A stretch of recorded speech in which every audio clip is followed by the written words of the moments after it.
Hello, my poster titled Using a UAS-derived vegetation index to monitor sugarcane aphid stress in sorghum in Texas is focused on the invasive pest, the sugarcane aphid, Melanaphis saccharoi. This important economic pest of sorghum throughout the United States causes yield loss and harvesting issues while also displaying a great deal of variation within the field. Texas sorghum producers would benefit from being able to rapidly assess the location and abundance of sugarcane aphid in their sorghum fields. Using an unmanned aerial system or UAS would be a possible technology that could quickly accomplish this through the use of a normalized difference vegetation index or NDVI, a measure of plant health that has previously been used to measure insect stress in sorghum. In order to test how NDVI could be used to monitor sugarcane aphid populations in sorghum, we conducted a field experiment during the summer of 2020 in Corpus Christi, Texas. For this experiment, we manually infested specific plants with medium or high levels of sugarcane aphids. We measured the precise position of these infested plants and uninfested plants to serve as a control with an RTX GPS device.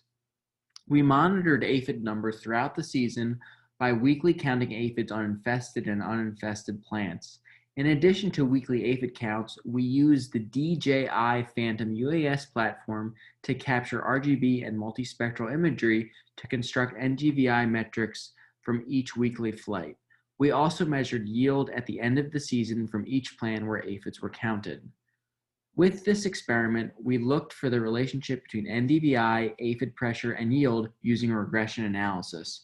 For the analysis involving NDVI, we calculated the NDVI at different buffer distances from the plants where aphids were counted to see if this made a difference in the strengths of any relationships. We decided to focus on the analysis at 3 time points, approximately 1 week, 3 weeks, and 5 weeks after infestations to see how this changed over the growing season. Analysis of the data yielded mixed but significant results between yield, aphids, and NDVI. More research is needed to tease these effects apart.